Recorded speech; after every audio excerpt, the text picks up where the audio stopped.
Okay, welcome back. We're on deck. Prep test 86, section 4, logical reasoning. And again, just get a feel for as we do the first 5 questions, and you watch these videos, it's likely to leave you with the impression that pretty clear that the first 5 are going to be more straightforward than the final 5, the psychometric test. Okay, so my issue: which one of the following most accurately expresses the conclusion drawn in the researcher's argument? Okay, researcher. It is widely believed that given its northerly latitude, England's mild winters must be due to the Gulf Stream, which brings warm water flowing northeast across the Atlantic Ocean, period. Stop. And that's something that's widely believed. Okay? But this belief is mistaken. That's the argument's conclusion. The conclusion is going to be it is mistaken. It is a mistaken belief that the mild winters in England are caused by the Gulf Stream. We'll keep reading, but that's the way you want to take this test. Okay. Because when you say, but this belief is mistaken, you have to explain why you're saying that. Here comes the explanation. While it is true that the Gulf Stream brings tropical water to England, in the Pacific Ocean, the analogous Kuroshio current brings tropical water only as far north as Oregon. So that sentence introduces an analogy, and it's analogizing a stream in the Pacific Ocean to the Gulf Stream in the Atlantic Ocean. And the final sentence is, yet North America's west coast has mild winters well north of that point. So the role in the argument of the final 2 sentences is to provide support for the fact that it is a mistaken belief that the Gulf Stream is what is keeping the winters mild in England. That's it. A. It is widely believed that England's mild winters must be due to the Gulf Stream. That's simply a fact. B. The belief that England's mild winters must be due to the Gulf Stream is mistaken.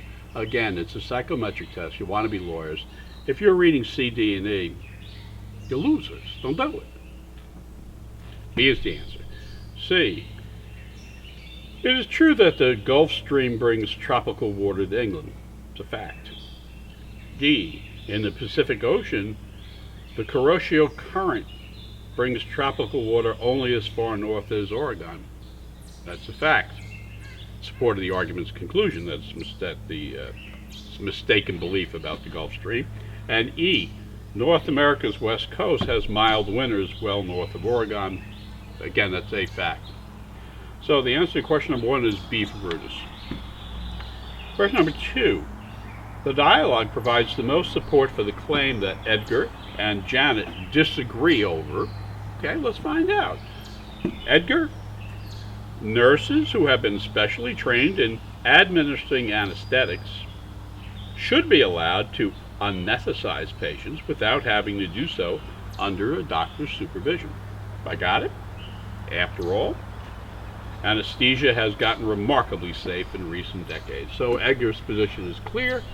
We ought to allow nurses, at least those specially trained in administering anesthetics, to give anesthetics without a doctor's supervision.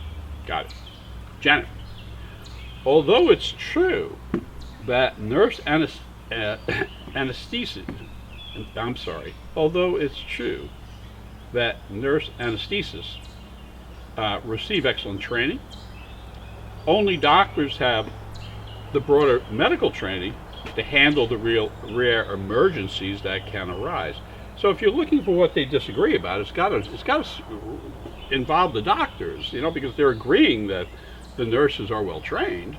What they're not agreeing about is the role that a doctor needs to play and whether a nurse can be doing this without a doctor present. That is what they're doing. So let's see what we have here.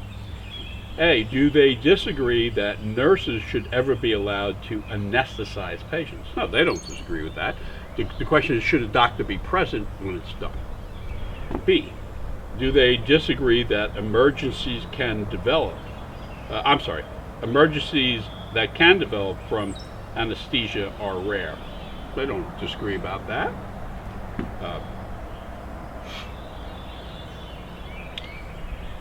C, nurses should be given more training in administering anesthetics. I don't see any disagreement about that. It's not really, they're not disagreeing. I suspect they would both say, fine, let's give them more training. It's not where they're going. D, the safety of anesthesia has improved in recent decades. Certainly not disagreeing about that. And E, the administration of anesthetics by a nurse should always be supervised by a doctor. Yeah, they do disagree about that. Edgar's position is quite clear, that they should be allowed to do so without having a doctor there. And Janet's response to that is, sometimes crap happens, and when that happens, the nurses don't have the breadth of the training that doctors do, and they need to be there to handle those rare emergencies that show up. But you don't know what the rare emergency is going to be until after the fact. In other words, you got to be present. So yes, they disagree about E. Question number 3. Issue. The conclusion of the consumer's argument follows logically if which one of the following is assumed. So this is a sufficient assumption. Consumer says, there's a new law. A new law requires all cigarette packaging to display health warnings, disturbing pictures of smoking-related diseases, and no logos. So stop. So there are 3 things that cigarette packaging will have to have on it, according to this new law, and they are health warnings, disturbing pictures, and no logos. Got it. Next sentence. This law will not affect the smoking habits of most people who smoke regularly, since most of these people rarely look at the packaging when they take out a cigarette. Okay, so the argument's conclusion is that the law will not affect the smoking habits of most regular smokers. That's the conclusion. So that's what you're trying to sustain here. It's not. That's not going to make any difference to the regular smoker. And the reasoning in the argument is, the regular smoker rarely look at the packaging when they take out a cigarette. So if you just take it, before you look at an answer choice, just stop and say, well, wait a minute. The packaging itself has changed. So they rarely look at it now in whatever condition the packaging is in now, right?